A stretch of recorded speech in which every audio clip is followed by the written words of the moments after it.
Et on retrouve comme chaque jour notre correspondant Mathieu Mabin en direct de Washington. Bonjour Mathieu. Si la situation tend à se calmer à Los Angeles, elle a réveillé visiblement la colère dans d'autres villes américaines démocrates. C'est le cas à New York, c'est le cas à Houston. Comment ça se passe là-bas ?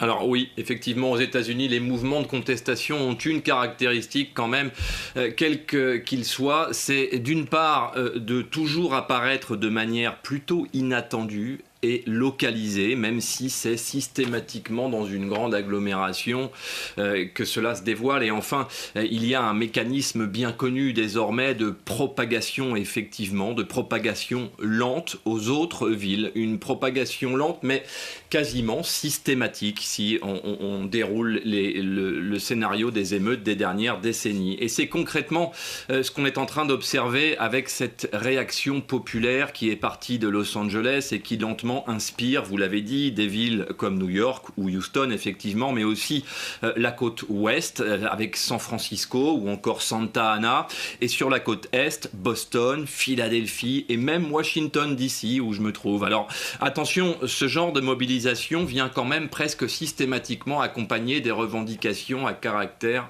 progressiste et dénonce généralement des inégalités sociales avec comme étincelle l'incident de trop.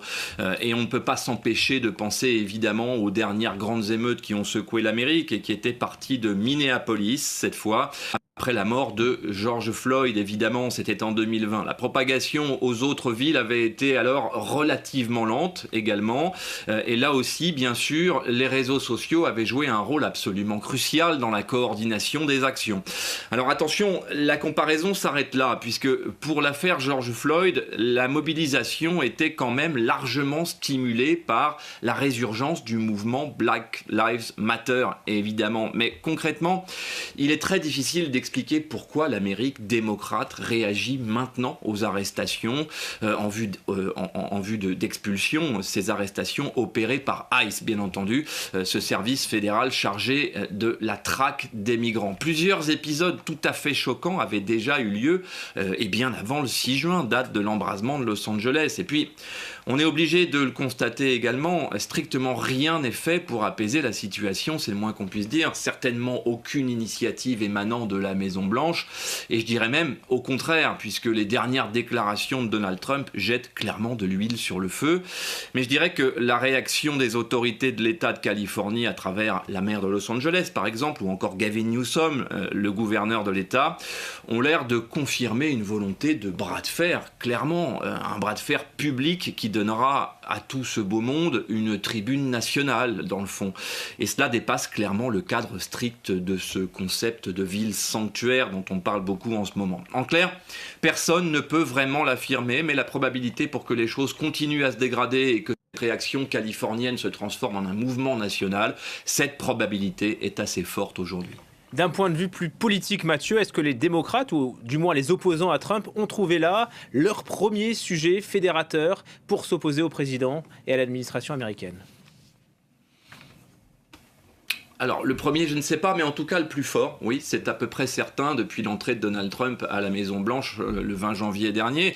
Oui, c'est en substance ce qu'on a commencé à se dire à l'instant. Ce qui a été particulièrement frappant ces derniers mois, c'est quand même la faiblesse, il faut le dire, des réactions de l'opposition démocrate face aux mesures mises en œuvre par l'administration Trump.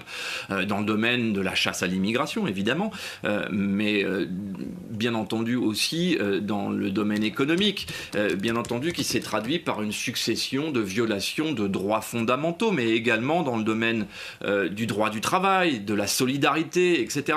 En clair, tout ce qui doit piquer l'âme démocrate normalement. Cela s'explique par plusieurs facteurs, cette absence de réaction. D'abord, il fallait un peu de temps au Parti démocrate pour se remettre de la cuisante défaite de novembre 2024. Et ensuite, il y a quand même un vrai sujet autour du ressentiment muet qui domine dans la jeune garde démocrate à laquelle appartient justement le gouverneur de Californie, Gavin Newsom. Le gouverneur de Californie a évidemment des ambitions présidentielles, il ne l'a jamais caché, une ambition qu'il n'a pas été autorisé à formuler auprès de son parti lors de la dernière présidentielle, on s'en souvient, puisque la place de candidat lui a été assez arbitrairement confisquée par Kamala Harris dans le contexte dont on se souvient. Aujourd'hui, cette confrontation constitue donc pour lui une opportunité, celle de doubler la vieille garde démocrate de Washington pour s'asseoir dans les consciences populaires comme une alternative solide à Donald Trump, mais surtout à ses successeurs en fait. En clair, la campagne de 2028 a probablement déjà commencé.